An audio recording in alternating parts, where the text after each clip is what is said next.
వీరశైవ లింగాయత్ బంధువులందరికీ శరణార్థులు. ఈరోజు గౌరవ ముఖ్యమంత్రి మా లింగాయత్ కులానికి ఎంతో మేలు చేయడం జరిగింది. ఈ లింగాయత్ వెనుకబాటుతనం ఎప్పటి నుంచో ఉంది. దీంట్లో మా 90% లింగాయతులు కూడా చాలా బీదవాళ్ళు, ఆర్థిక పరిస్థితి బాగలేకున్నారు. ఈరోజు రేవంత్ రెడ్డి గారు ఈ లింగాయత్ కులాన్ని గుర్తించి లింగాయత్ కార్పొరేషన్ గా ఏర్పాటు చేయడం జరిగింది.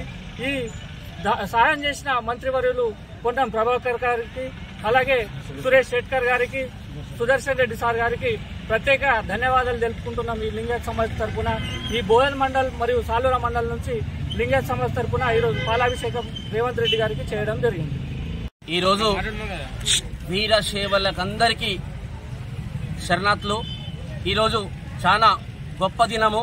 ఎందుకంటే వెనుకబడిన తరగతులలో భాగంగా వీరశైవ లింగాయత్ సమాజ్ కార్పొరేషన్ ఏర్పాటు చేసిన మా గౌరవ ముఖ్యమంత్రి గారికి, రేవంత్ రెడ్డి గారికి కృతజ్ఞతలు తెలుపుకుంటున్నాము.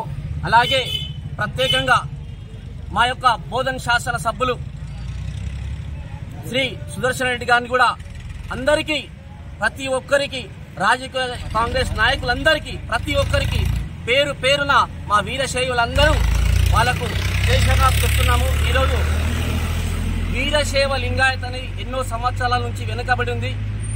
10 సంవత్సరాలు చేయలేని పని ఈరోజు మా కాంగ్రెస్ ప్రభుత్వము ఒక 2 నెలలే ప్రతి కులాన్ని గుర్తించి, మా వీరశైవలు వెనుకబడ్డ కులాన్ని గుర్తించి ఈరోజు మా వీరశైవలకి ఒక సందర్భం తెచ్చి అందరి మనసులో ఈరోజు గొప్ప ఆనందం ఉంది. అందుకే ఈరోజు సాలూర మండల్లో మా యొక్క కార్యకర్తలందరూ పాలాభిషేకాలతో మన రేవంత్ రెడ్డి గారిని, అలాగే మా సుదర్శన్ రెడ్డి గారిని పాలాభిషేకం చేయడం జరిగింది. అందుకనే పేరు పేరున మా కార్యకర్తలందరికీ మా మండలి తరఫు నుండి కృతజ్ఞతలు తెలుపుతూ రేవంత్ రెడ్డి గారి నాయకత్వం, రేవంత్ రెడ్డి గారి నాయకత్వం, సుదర్శన్ రెడ్డి గారి నాయకత్వం.